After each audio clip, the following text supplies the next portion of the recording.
Media panelist Sanjeev Gandhi ने कंगना के बयान पर पलटवार किया। उन्होंने कहा कि कंगना ने हिमाचल सरकार पर राहत पैकेज का आवंटन नहीं करने की बात दुर्भाग्यपूर्ण है। उन्होंने कहा कि केंद्र सरकार से कोई भी मदद आपदा के लिए पिछली आपदा में नहीं मिली, लेकिन सुखविंदर सिंह सुक्खू ने अपनी निधि से आपदा राहत कोष में राहत राशि दी है।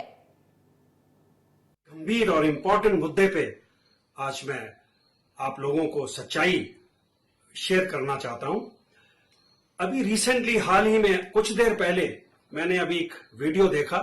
जिसमें कि माननीय कंगना रनौत जी जो हमारी मेंबर पार्लियामेंट है मंडी से, उनका एक बयान आया है जिसमें उन्होंने ये कहा कि हिमाचल प्रदेश सरकार और सुखविंदर सिंह सुक्खू जी की माननीय सरकार, उन्होंने 7 लाख रुपया जो हर एक आपदा से प्रभावित लोग थे उनको नहीं दिया और 1800 करोड़ रुपया इसी संदर्भ में सेंट्रल गवर्नमेंट ने, मोदी जी की गवर्नमेंट ने ये सैंक्शन किया था, लेकिन वो उन्होंने नहीं दिया और वो पैसे का सारा घपला कर दिया। ये बहुत बड़ा एक गंभीर विषय है। मैं इस पे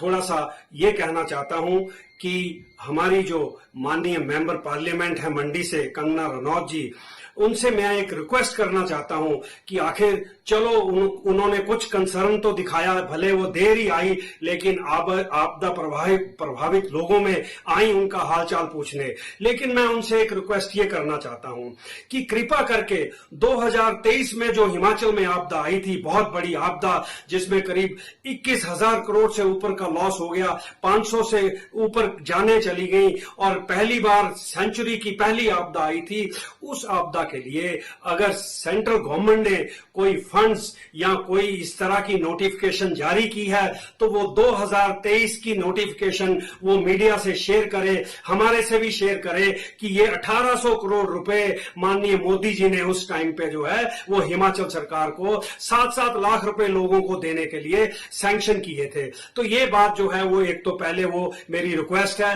कि वो ये जो पर्चा है वो साझा करे। लेकिन मुझे दुख है कि ये सब चीज झूठ है, इसमें कोई सच्चाई नहीं है। मैं याद दिलाना चाहता हूं, मेंबर पार्लियामेंट उस टाइम पे वो मेंबर पार्लियामेंट नहीं थी, ना ही उनका कोई राजनीति में इंटरेस्ट था, लेकिन मैं उनको याद दिलाना चाहता हूं कि इस तरह का कोई भी अमाउंट सेंट्रल गवर्नमेंट ने कभी भी आपदा के लिए सैंक्शन नहीं किया। क्योंकि आपको याद होगा कि जयराम ठाकुर जी नेता प्रतिपक्ष, उन्होंने जब असेंबली में ये क्वेश्चन उठा और ये कहा गया कि सब लोग मिलके एक जो है जॉइंट रिप्रेजेंटेशन सेंटर को देते हैं, तो उसमें उन्होंने इसको रिजेक्ट किया और भारतीय जनता पार्टी के सभी एमएलएज ने और नेता प्रतिपक्ष ने इसको अपोज किया कि इस तरह का कोई कंट्रीब्यूशन हमें सेंटर से नहीं चाहिए है। तो ये बिल्कुल झूठ है, इसमें कोई सच्चाई नहीं है। और दूसरी बात मैं बताना चाहता हूं इसी मौके पर कि माननीय मुख्यमंत्री जी सुखविंदर सिंह सुक्खू जी ने अपने रिसोर्सेज से उस टाइम में 2023 में 4500 करोड़ से ऊपर की कंपनसेशन जो है वो लोगों को दी है। और कंगना रनौत जी को मैं एक चीज बताना चाहता हूं, ये 7 लाख की फिगर जो वो बोल रही हैं वो कहां से लाई हैं? वो यहां से लाई हैं कि पिछली गवर्नमेंट जब जयराम जी मुख्यमंत्री थे तो 1,30,000 रुपए कंपनसेशन पक्का मकान टूटने पे जो है सरकार देती थी, लेकिन माननीय मुख्यमंत्री सुखविंदर सिंह सुक्खू जी ने उस फिगर को 1,30,000 से 7 लाख पे किया। ये फिगर ये वहां से लेके आई है। और